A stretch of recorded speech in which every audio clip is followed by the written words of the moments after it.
خاتم النبیین کا مطلب کیا ہے؟ احمدی کہتے ہیں، احمدی نہ لکھا کریں، قادیانی لکھا کریں، اس کا مطلب تو نے خود سے گھاڑ لیا. تو کسی حد تک درست وہ کہتے ہیں نا، آپ نے غلط طریقے سے ان کو ہینڈل کیا نا. اس کے لیے آپ میری ویڈیو دیکھیں، قادیانیوں کو دعوت اصلاح.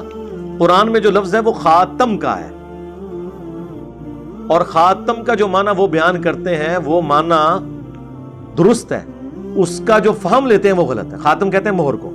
ہمارے نزدیک سیل آف پروفٹ یہ ہے کہ آپ نے ایک خط لکھا، اس کے بعد اس پہ سیل لگا دی. کیا مطلب؟ اب اس میں کوئی چیز داخل نہیں ہو سکتی، یعنی اور کوئی پیغمبر نہیں آ سکتا. وہ کہتے ہیں خاتم کا مطلب یہ ہے کہ رسول اللہ کے بعد بھی اگر کوئی امتی نبی آئے گا حضور کی مہر سے آئے گا. اب انہیں کہیں کہ یہ جو تم نے مانا لیا ہے، یہ اس کو سپورٹیو کون سی آیت اور حدیث ہے؟ آیتیں تو کوئی نہیں ہے، حدیثیں بھی ان کے خلاف ہیں. بخاری مسلم دونوں میں حدیث ہے کہ میری اور اگلے انبیاء کی مثال ایک عمارت کی سی ہے جس میں صرف ایک اینٹ لگنے کی جگہ باقی ہے. جتنے لوگ گزرتے ہیں اس عمارت کی تعریف کرتے ہیں اور ساتھ یہ بھی کہتے ہیں کہ یہ ایک اینٹ لگ جائے نا تو یہ عمارت مکمل ہو جائے گی، اور وہ ایک اینٹ میں ہوں. اور جب ایک اینٹ کی جگہ باقی ہے تو غلام احمد قادیانی دجال کس طرح دعوی نبوت کر سکتا ہے؟ جگہ ہی ایک اینٹ کی ہے. اور مجھے بتائیں، اگر وہ کہتا ہے کہ ہم امتی نبی کا دعویٰ کر رہے ہیں تو اس امت میں اگر کوئی شخص امتی نبی بننے کا حقدار تھا تو مولا علی تھے. بخاری مسلم دونوں میں حدیث ہے، غزوہ تبوک پہلا اور آخری موقع تھا کہ نبی الاسلام حضرت علی کو ساتھ لے کر نہیں گئے بلکہ مدینہ شریف میں چھوڑ دیا. تو حضرت علی رونا شروع ہو گئے تو نبی الاسلام نے ان کو تسلی دی اور فرمایا کیا تم اس بات پر راضی نہیں کہ تمہاری میرے ساتھ وہی نسبت ہے جو ہارون کی موسیٰ کے ساتھ، مگر میرے بعد کوئی نبی نہیں. تو اسی لیے پہ میں بولتا ہوں کہ اگر مولا علی نبی نہیں ہے، حالانکہ ان کی نسبت ہارون اور موسیٰ والی ہے. قرآن میں یہ جو دو نسبتیں آئی ہیں دونوں پیغمبر تھے. حضرت موسیٰ کے لیے سپورٹیو پیغمبر کون تھے؟ ہارون علیہ السلام، ان دونوں پر اللہ کی سلامتی ہو. نبی علیہ السلام کے لیے سپورٹ کے طور پر مولا علی تھے اسی نسبت میں. تو پیغمبر بھی ہوتے اگر ختم نبوت نہ ہوئی ہوتی. اور حضور نے ساتھ کہہ دیا مگر میرے بعد کوئی نبی نہیں.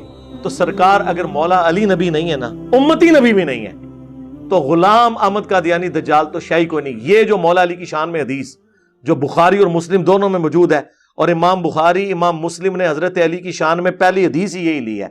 مجھ سے اگر کوئی پوچھے نا کہ اس پلانٹ ارتھ پہ حضرت علی کی شان میں نمبر 1 حدیث کون سی ہے، تو یہی ہے کہ علی کی میرے ساتھ وہی نسبت ہے جو ہارون کی موسیٰ کے ساتھ، مگر میرے بعد کوئی نبی نہیں.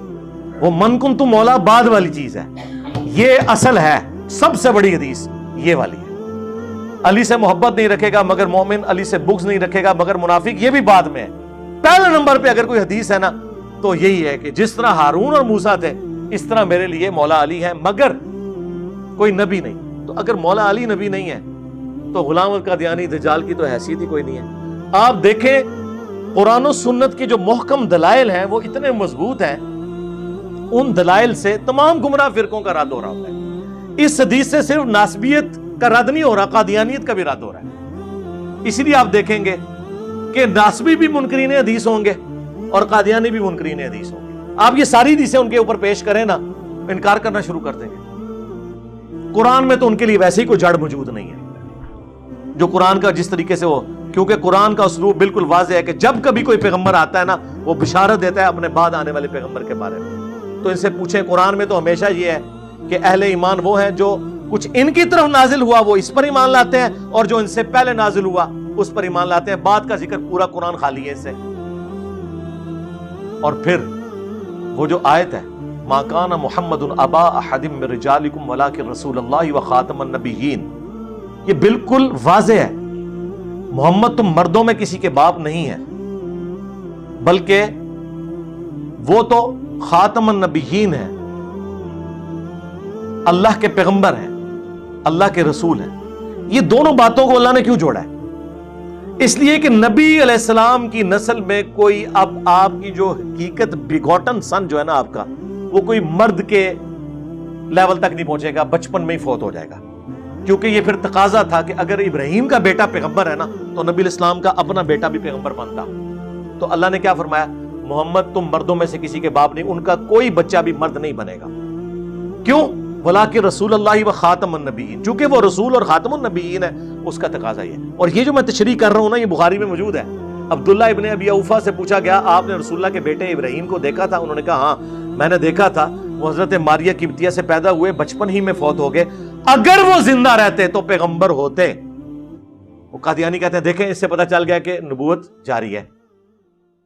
ہم کہتے ہیں آگے بھی پڑھو، آگے لکھا ہے عبداللہ ابن ابی اوفا کہتے ہیں چونکہ رسول اللہ آخری نبی ہیں اس وجہ سے وہ بچپن ہی میں فوت ہو گئے، یعنی حضور کے بچوں کا بچپن میں فوت ہو جانا اس بات کی دلیل ہے کہ حضور کے بعد اب کسی نے پیغمبر نہیں آنا۔ یہ بالکل واضح ہے۔ ورنہ اگر یہ کہتے ہیں یہ تو وہ پیغمبر ہے امتی پیغمبر، تو امتی پیغمبر مولا علی کیوں نہیں؟ کتنی بڑی پھکی ہے۔ اگر امتی نبی بھی ماننا ہے تو پھر وہاں سے شروع کرو نا جہاں بڑے لوگ اویلیبل ہیں۔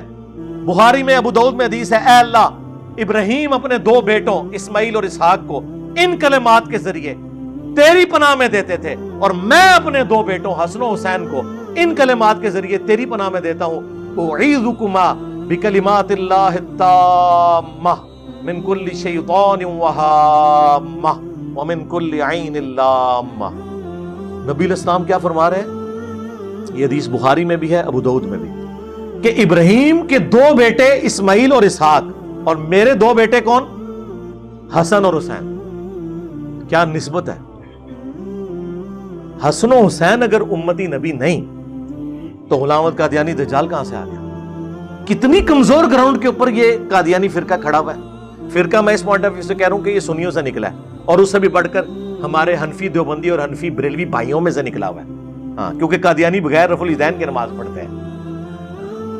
یہاں پہ کوئی بھی کتاب و سنت کے منہج پہ آئے نا تو کہتا ہے تو ان قریب قادیانی ہو جائے گا۔ ہاں، جڑا بخاری مسلم وچ رفع الیدین پڑھ کے رفع دین شروع کرے وہ قادیانی ہو جائے گا، تو جڑا شروع تو قادیانی والے طریقے سے نماز پڑھ رہا ہے وہ قادیانی نہیں ہوئے گا۔ جی قادیانیوں کے جائیں عبادت گاہ میں حنفیوں کی طرح نماز پڑھتے ہیں۔